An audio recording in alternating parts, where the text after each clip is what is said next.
It's Corona time. COVID-19, COVID-19, COVID-19, COVID-19, COVID-19, COVID-19. Coronavirus. This is a clip from, I guess, Bloomberg, but it is about a Dutch museum who are protesting the government. And but it's very interesting. It's a 2 minute and 23-second piece here. We can stop it along the way if you have any thoughts, Basil. It is a little bit long, and part of the audio, man, somebody at Bloomberg, please do just a little bit of studying of audio mixing. You know, you want dialogue to be audible, the music to be a little bit further. But I get it. You know, people complain about Age of Deceit 1 and the music's too loud. I get that. You know, I was still learning how to do all that. Mm-hmm. But and the other part of it, Bloomberg has this one jingle music bed with the bell. It's just, you'll recognize it when you hear it. But here's a story about the protests, the Dutch museum protests. People in the Netherlands were on Wednesday morning able to get their hair cut while listening to classical music in a concert hall or attend a gym class in a renowned art museum. Museum protest lockdown in The decision Amsterdam. for museums and theatres to temporarily turn themselves into gyms and hair salons was all part of a protest against the country's COVID-19 measures. Last Friday, the Dutch government announced it was easing a strict lockdown, but theatres and museums were to remain closed. We do not understand, and there is no reasoning for it, because we have shown over the last 2 years that it's very, very safe to go to a concert or to go to a museum. Actually, it's our profession, crowd management. We know how to deal with large crowds, and we've done it in a very, very safe way. And it's just so people who are just listening understand what's going on, there's all this footage of inside the theater, and there's a orchestra practicing, and they kind of zoom out, and there's people getting haircuts, like just, you know, on the side there. In the museum? In the museum, or in the theater there. This is the theater specifically. I like they this. Go to the museum there. Yeah. No, These it's good. museum It's good. people are spunky. Mm-hmm. Continue on. single event that could be pinpointed that was a source of infections during the last 2 years. Amongst the institutions taking part in the campaign against the closure of their sector was the Vincent van Gogh Museum in Amsterdam, which opened to haircuts, and people were also able to get their nails done. I understand that the government has opened gyms, but you need a mental gym too. And a museum is a place where people are increasingly coming to find a little depth or reason for their life, to find and the theme of mental health is particularly relevant to our museum, obviously, because of Vincent van Gogh's own mental situation. It is very sad. Mental situation. Culture. Yeah, I like that. But it's true. His mental situation. It's a situation. He's loco. Yeah. So again, footage of the museum. You got all the art in the background there, and then people getting their haircuts and nails done and all that kind of stuff. It is very sad that culture has been shut down for so long. And this is a way, I think, to join the protest, really, because I just hope that cultural institutions like the Van Gogh Museum can reopen as soon as possible. The Justice Minister said in a letter to the Security Council that businesses which were told they must remain closed were not allowed to open as a form of protest, because the delivery of musical performances while getting your hair done still counts as actual business operations. But she did add that enforcement was up to local governments. In a statement on one of the campaign websites, the protesters called on the government to give the cultural sector a roadmap in which the next steps could be made clear. They also said they were happy to have found a playful way to draw attention to their urgent situation. Okay, I think we understand. Yep, that's the end of the clip anyway. Oh, wow. Okay, good. Yeah, well, that's fun. Yeah, I mean, as far as protesting goes, this seems to be the most Well, I'm surprised. tame. Yeah, I'm surprised. I don't know why. I'm surprised that it's the Dutch. The Dutch are generally pretty obedient to their government. They have a much more sort of socially cohesive community. Smaller country, of course, as well. So it's a little bit easier. The sort of compliance with the government is seen as a little bit more of a moral imperative than a lot of other places. but sounds like they've had enough. And it's the museum docents striking back. But I like which is this, the exciting though. part. I kind of like this. I don't know if you would classify this as pacifist per se, but it's kind of interesting that the people are kind of like, well, we can march in the streets, we can cause a scene or whatever, but let's just go get do things that we need to get done, like haircuts live or our whatever. lives. I Live think our that lives is, and- you're right. That is a very strong statement. It's like, we're just going to live our life, whether you say it's okay or not. And here's the thing. According to the report, technically, if they're running a business, it's still running a business. So it's technically illegal, but it's up to the local governments to enforce it. Mm-hmm. That's interesting because, they're kind of saying, okay, arrest me or arrest us. Arrest us for getting a haircut in a museum instead of in a salon. Right. Yeah. Like the absurdity of it all. So I think it's kind of smart in a way, but it is interesting that it's being featured on Bloomberg. That's the other part that's kind of throwing a wrench in my head. It's kind of, okay, well, are they championing this, or are they, because it seems like they portray it as a positive way to protest. It's kind of, yeah. And whether or not it's sort of effective or like, I don't know, inspiring. I mean, I find it kind of inspiring, but of course, there's just something really powerful about watching, people march down the street with signs and yelling and stuff like that. But there's sort of a quiet dignity to this way that they're protesting, and it seems to be working. Well, and especially because they got so much press. I mean, even in the footage of the person getting a haircut in the museum, it looks kind of staged because there's so many photographers and stuff everywhere.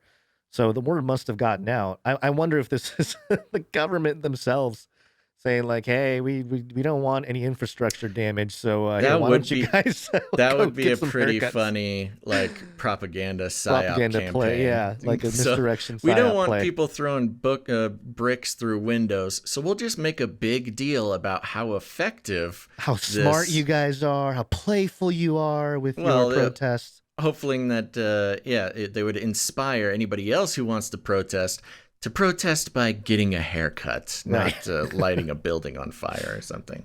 Right. Yeah. Meanwhile, in America, Nancy Pelosi gets her hair done, and the entire place wants to shut her down. Yeah. And she's Teflon. Maybe she was just protesting. She's just protesting protesting her own rules. Nancy Pelosi in like the theater of the world that is, what if she could be one of those really dynamic characters where in the end she defends humans against the lizard people, even though she has become one of the lizard people. Yeah, I can picture that in her dying wish. Anyway, I'm just painting some character development. Yeah, no, that's good. Some story arcs, because everybody hates her so much. It's like, how is she still around? Anyway, we're not talking about Nancy Pelosi. We're talking about CBD oil. Whee! This is coming from Vice. This has been the report came out last week, but let's talk a little bit about it here. This is coming from Vice, like I said, Motherboard. Oral CBD prevented COVID-19 infection in real-world patients. Study suggests real-world patients, and that's kind of the key here. Because all the in vitro studies and in silico studies, those types of things, always have a lot of detractors. But in real world patients, that's something else. Cannabidiol, not sure if I said that right. Cannabidiol, the non-psychoactive cannabis compound better known as CBD, is a potent blocker of SARS-CoV-2 replication in human cells, new research shows. Not only that, but a survey of real-world patients taking prescribed CBD found a significant negative relationship between CBD consumption and COVID-19 infection. As detailed in a paper published Thursday in the peer-reviewed journal Science Advances, by a team of 33 researchers. Oh, what a coincidence. The bat signal is up, Gonz. CBD, favorite cure of the Illuminati. Let's see. Let me start that over. Okay, yeah, go ahead. as detailed in a paper published Thursday in the peer-reviewed journal Science Advances by a team of 33 researchers at the University of Chicago and University of Louisville, a survey of 1,212, 1212, 33 again. Yep. U.S. patients taking prescribed CBD found that people taking 100 milligrams per milliliter oral doses of CBD returned positive COVID-19 tests at a much lower rates than control groups with similar medical backgrounds who did not take CBD. According to the study, all the patients were people who had seizure-related conditions, which CBD is often prescribed to treat. Of this group, 6.2% returned positive COVID-19 tests or diagnoses, compared to 8.9% in the control group. Among a smaller subset of patients who were likely taking CBD on the dates of their first COVID-19 test, the effect was even more pronounced. Only 4.9% of people taking CBD became infected with COVID-19, compared to 9% in the control group. Quote, our results suggest that CBD and its metabolite 7-O-CBD, 7-OH-CBD, 7-O-CBD, 7-OH-CBD can block SARS-CoV-2 infection at early and even later stages of infection, the study states. Besides looking at real-world data, the scientists conducted lab tests. Lead author Dr. Marcia Rosner, a professor in the Ben May Department for Cancer Research at the University of Chicago, and her team treated human lung cells for 2 hours with CBD before infecting them with SARS-CoV-2 and left them for 48 hours while monitoring them for the presence of COVID spike protein. They found that CBD inhibits the replication of genes required for the growth and spread of the virus throughout the body. They performed the same test on 3 COVID-19 variants and found the same result. Quote, as a bottom line, what this says is that CBD has the potential to prevent infections, such as breakthrough infections, Wow. which might be one of the most useful applications, Rosner told Motherboard. And it goes on and on and on. Good pitch. Which company, which CBD company is behind this little study? Well, funny you should ask, because, of course, we reported just a week or two ago that Pfizer had recently made a really big purchase of a medical cannabis company working on, non-psychoactive treatments for things. And, of course, a lot of hullabaloo was made about the specific drug that company that Pfizer purchased was working on and how it's not really related to COVID. Forget what it was related to, something else.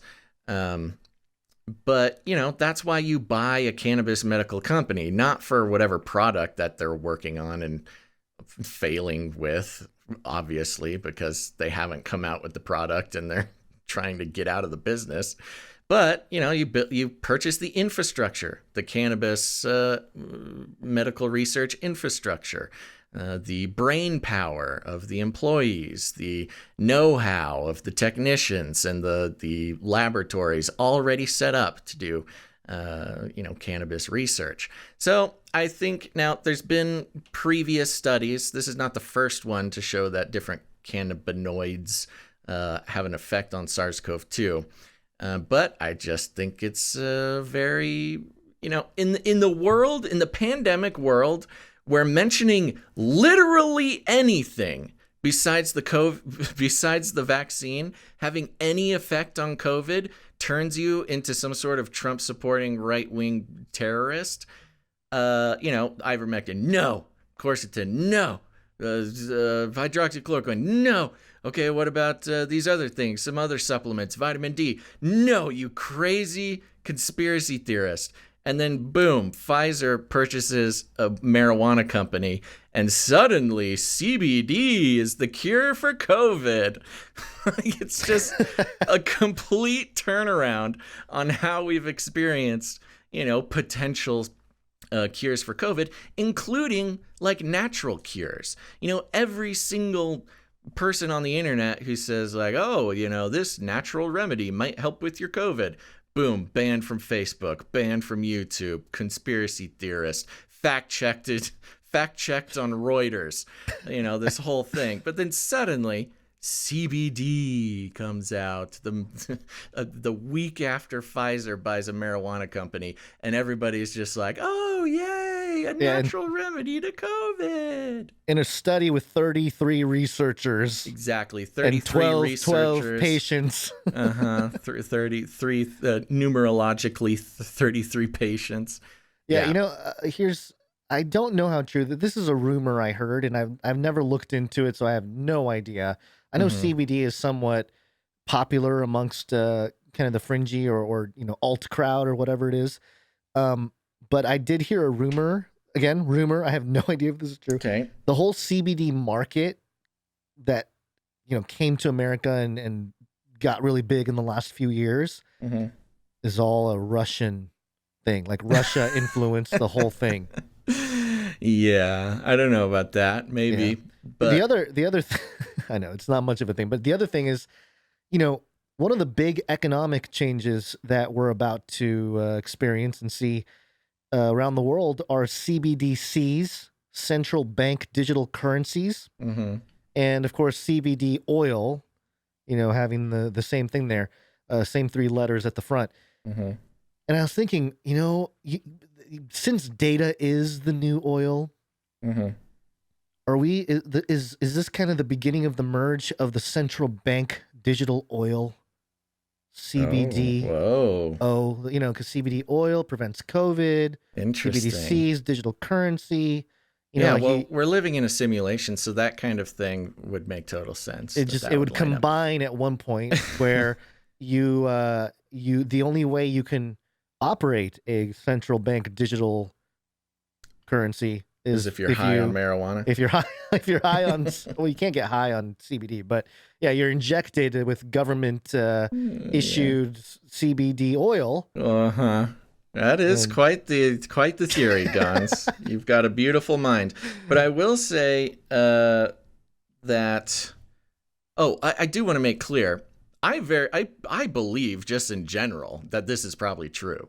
The CBD oil has some sort of benefit. The thing is, it's probably been true since the beginning of. Well, that's what I'm saying.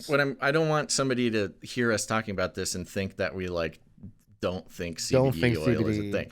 Yeah. So yes, there's plenty of science, decades and decades of research to show that CBD oil has a massive amount of medical benefits. And so I'm sure it does have medical benefits when it comes to COVID. My big point is literally never has it been okay to suggest that anything but the approved FDA, mega pharma industry says is okay. And that's why CBD is making it through the cracks, is because of Pfizer and their new marijuana interest and their new marijuana company. So the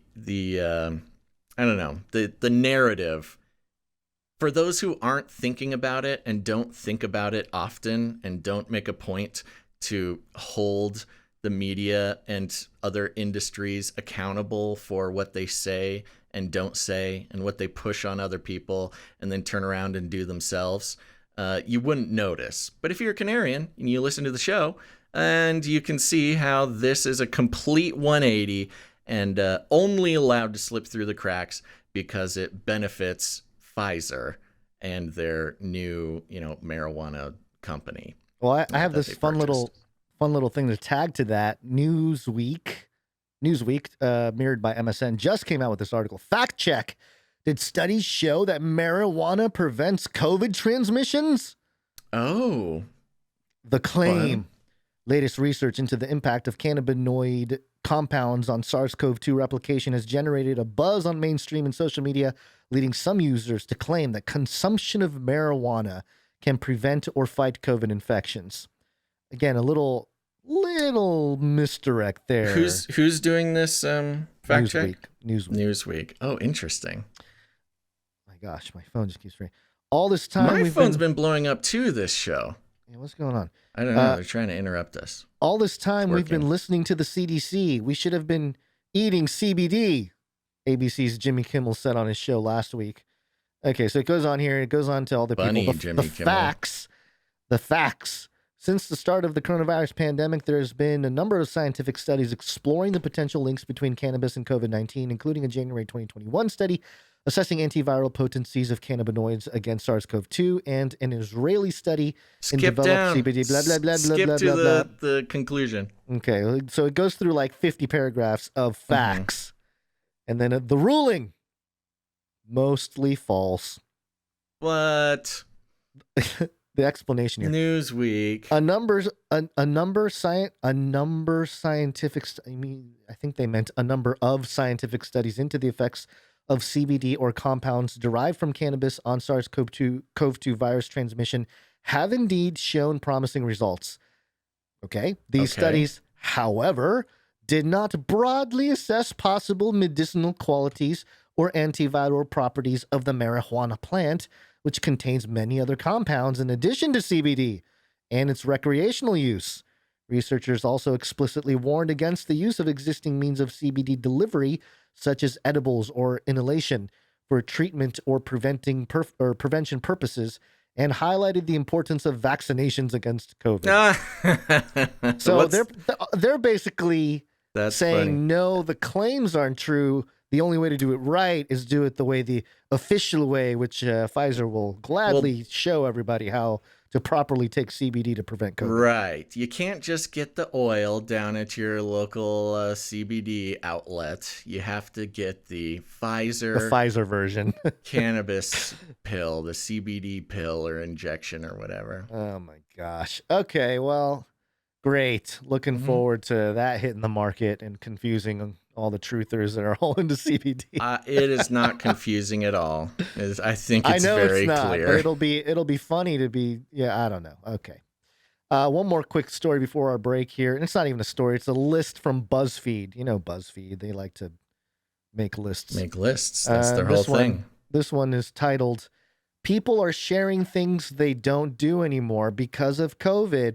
And it's a reminder how much our lives have genuinely changed these past 2 years." Oh, wow. I needed a reminder of that, Buzzfeed. Please, can you please list the ways my life has changed during this once in a century global event? Shutdown, yeah. Subheading, quote, "super common before, but unthinkable now." And we won't go through the whole list. It's a pretty long one, but it says here, "It's pretty wild to think that it's been almost 2 whole years since COVID-19 became a global pandemic and disrupted just about every aspect of our lives. It's safe to say that it feels totally different now. So when I stumbled upon a Reddit thread comparing life before COVID versus now, I was intrigued by the conversation going on in the comments." And then so she basically just pulled some quotes here out of the Reddit thread. So like number 1 here, "Wearing any makeup at this point, to be honest." Oh, so this is just a collection of comments made on a Reddit thread. Right. It's what people are saying about what's changed. So like number 2, I have the ones that are, I want to highlight, but just to go through a couple to get a feel. Number 2, "Still going to work when you're sick because you're not too sick to work." Yeah. Well, that one's probably for the best. Number 3, "Sharing drinks with people. I used to never think twice about drinking after someone." Yeah. Okay. Number 4, "Blowing candles out on a cake, then serving that cake to other people." That one is, yeah.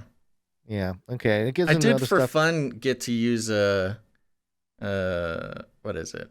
The hairdryer trick. Do you see the super depressing birthday videos through the pandemic where they wouldn't blow on a cake? They'd use a blow dryer. I did not. I missed that. But sounds really. Did they drop I did it the just blow for dark? fun. Were they in a bathtub and then they dropped the blow dryer into the bathtub? Because that's what it sounds Whoa, like. that's dark, birthday boy. you dark, this macabre birthday boy over here. I see you had some listed. You want to read the ones you had listed? Yeah, well, I have some highlighted here. Number 6, "Knowing what the lower half of faces look like. I imagine my own version and then I see them without a mask and I get sort of dissonance." This is interesting. This is like the psychological level of manipulation that has taken place worldwide. Yeah. Which is that you can't see people's faces anymore. And the psychology of that is just the damage So you psychologically. imagine what it might be under there, and then when you finally see it, you're disappointed that they're not as beautiful as you had imagined. But that Not that great. that it, you know, I mentioned it before, but that show that's popular on mainstream, I can't remember what channel, ABC or something, The Masked Singer, where these celebrities Yeah. perform in a mask and then they reveal. That whole milieu has been seemingly, we understand now at least, a lot of predictive programming to get people to kind of have an excitement about, oh, I can't see their face, but also just the psychological damage Yeah. certainly does not, in my mind, and I think the minds of many people, does not the threat of the COVID thing is much less than the psychological damage of masking. Well, yeah, of everybody course. There's also Sexy Beasts. Remember? down. Right, that show? right. Yeah. Yeah, where it's Speaking like of which, a dating show where they're wearing masks. You have no idea what they look like. right, they look like hybrid animal human Yeah. hybrids. Speaking of which, number 11, dating during COVID sucks. There are no social gatherings to meet new people, which is like, okay, but isn't everybody on apps anyway? Yeah. Aren't people probably meeting more covertly through the app nowadays than social gatherings? So I don't know. Maybe this is like a millennial talking. Okay. Are Are there any good ones? I'm getting there. Hold on. Okay. Number 13, vaccines not being political.